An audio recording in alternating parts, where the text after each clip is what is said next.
Olá pessoal, aqui é o professor Ramon, professor de Geografia do Colégio Talento, e a gente está aqui para iniciar o livro 2, na unidade 1, em mais uma linha de Geografia do sexto ano, beleza? Essa unidade 1 vai tratar sobre algumas características internas da Terra, do nosso planeta Terra, beleza? Esse vídeo vai entrar para complementar as aulas que a gente está tendo aí, as aulas por videoconferência. Primeira coisa é entender que o planeta Terra ele não é idêntico, igual no seu interior. O interior dele é dividido em camadas. Por quê, professor? Porque cada camada vai ter suas características. A camada mais superficial é a chamada camada da crosta terrestre. Beleza? É a camada mais rígida, é a camada onde a gente desenvolve as atividades humanas. Tudo que a gente estudou no livro 1, sobre paisagem, território, lugar, acontece na primeira camada, que é a crosta terrestre. Beleza? Logo abaixo dessa camada temos o manto. O manto ele já tem duas subdivisões. A primeira, que é a mais superficial, é aquela parte do manto que ele é mais dúctil. Ele tem um aspecto meio de massa de modelar. Outra coisa é que no manto a temperatura se eleva bastante. Então, por esse motivo que a temperatura se eleva é que as rochas que na crosta são rígidas começam a ter um aspecto mais maleável, digamos assim. A parte inferior é essa, que ainda é o manto, ela já tem aspectos de pastosos. Seria semelhante, pessoal, a uma vitamina de minerais, aquela vitamina bem pastosa, que a mãe da gente faz, a mãe ou o pai da gente faz. O manto, a parte mais interna do manto tem mais ou menos essas características, só que com altíssimas temperaturas também. Abaixo do manto temos o núcleo. O núcleo também a gente pode dividir ele em duas partes, o núcleo mais externo e o mais interno. O mais externo ele tem aspectos líquidos também, altíssimas temperaturas, também. E o núcleo mais interno tem aspectos rígidos, então seria basicamente um acúmulo de ferro e níquel, formando digamos, uma espécie de bola, de uma massa gigantesca no interior da Terra, beleza? Para entender ainda mais essa parte interna da Terra, alguns estudiosos começaram a perceber alguns detalhes, que, por exemplo, alguns continentes tinham encaixes perfeitos, como é o caso da América e da África, e eles perceberam que os continentes poderiam um dia ter sido colados. Começaram a investigar. O Wegener, que é o principal cara desse momento aí, ele percebe, por exemplo, que existem fósseis, tanto de animais como de vegetais, que existem na América e na África, com idades semelhantes.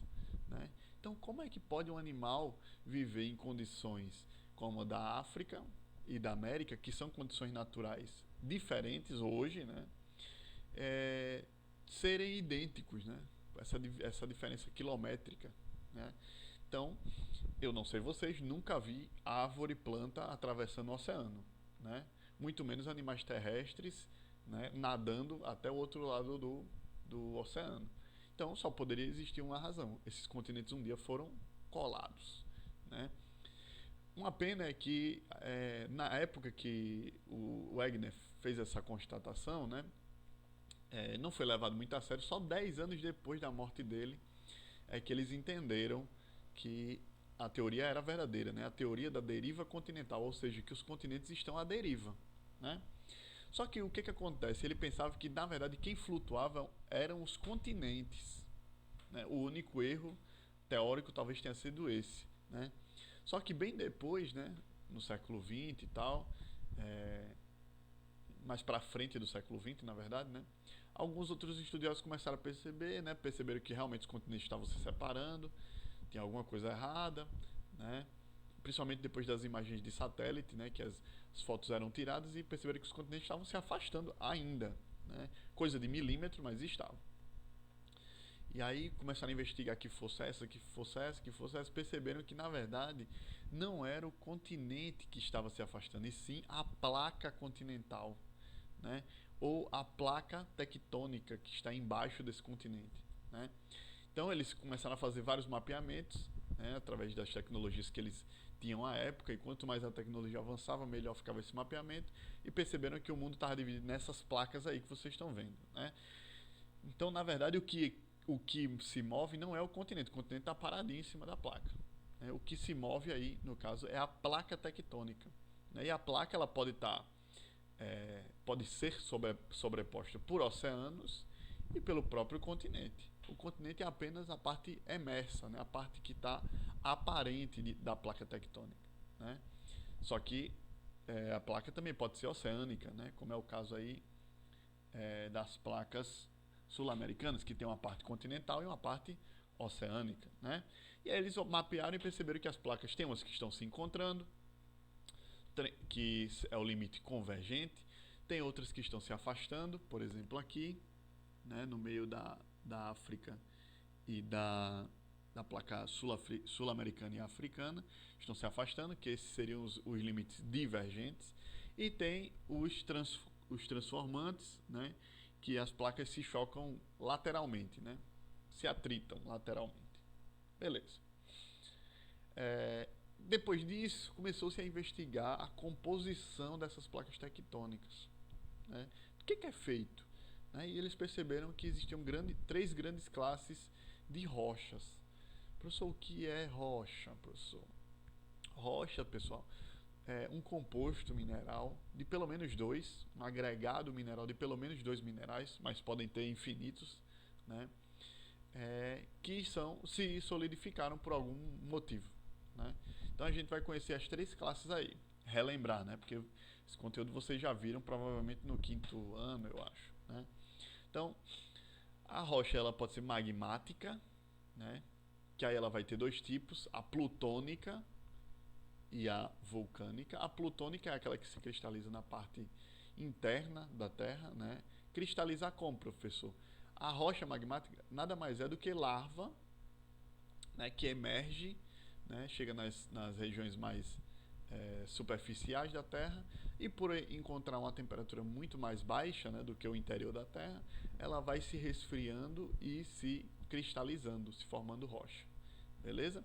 Então as plutônicas, magmáticas plutônicas, são aquelas que se cristalizam lá embaixo, né? E as magmáticas vulcânicas são aquelas, como o nome sugere, né, que o vulcão expele, né, joga para fora do interior da Terra, né? Beleza. Segunda classe aí, as sedimentares, que se formam a partir, pessoal, dos sedimentos de outras rochas, né, que podem ser tanto magmáticas quanto metamórficas. Beleza? Esse tipo de rocha, ela tem uma característica bem aparente, que elas são bem porosas, e algumas delas, às vezes, com a própria mão, você atritando, né, esfregando com a mão, ela vai se desfazendo, né? O que não acontece, por exemplo, com as magmáticas, né? São rochas bem rígidas. A terceira classe, né, são as rochas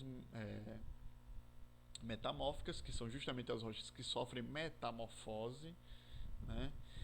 Como, professor? Me dê um exemplo assim para eu entender, né? As rochas metamórficas podem ter sido rochas sedimentares ou podem ter sido rochas metamórficas que sofreram um aumento de temperatura e de pressão muito elevado, né, e formam rochas metamórficas. Para vocês entenderem, eu vou dar um exemplo mais prático assim. Sabe o plástico, né? Quando a gente aquece o plástico, ele não vai ficando mole, mole, mole, né? Se você aquecer ele todo, ele fica líquido e queima e tal, né? É mais ou menos a rocha funciona dessa maneira, né? A metamórfica ela sofre um aumento de temperatura e pressão que deixa a rocha maleável e essa composição essa estrutura começa a se mudar, né? Depois, por algum motivo, essa pressão e essa temperatura dissipam, vão embora e ela se cristaliza de uma outra maneira. Para vocês entenderem aí, né? Temos do lado direito rochas de outros tipos e do lado esquerdo depois que sofrem metamorfose, né? Então temos o argilito do lado esquerdo, sofre pressão e temperatura, vira o xisto, né? Ou do lado esquerdo temos o granito, sofre uma pressão, a temperatura e vira o gneiss, né? Do lado esquerdo temos o calcário, que é uma rocha sedimentar, O argilito também é uma rocha sedimentar, né? Sofre metamorfose e vira um mármore. Aquele mármore que vocês conhecem aí da casa de vocês, né? Então, argilito, rocha sedimentar, granito, rocha magmática e calcário, rocha sedimentar também, certo? Para vocês verem que uma rocha magmática, metamórfica, ela pode ser vinda de qualquer tipo de rocha, né? Percebe que a cor delas fica bem semelhante, né? Então a cor da rocha, de qualquer uma delas, vai depender da composição dela, né? Se tem uma rocha que tem mais ferro, vai ter uma aparência mais avermelhada. Se tem uma rocha que tem mais sílica, vai ter uma aparência mais clara, e assim vai. Depende muito da composição dela. Por isso que um mármore não vai ser sempre branquinho. Ele vai ter manchas verdes, vai ter manchas pretas, vai ter manchas amareladas e assim vai. Beleza? Para finalizar, né, temos aí as estruturas. As estruturas, né, geológicas. As estruturas basicamente são três: os escudos cristalinos, que são compostos por rochas de alta rigidez, de alto grau de dureza, né, que são as rochas metamórficas e magmáticas, né.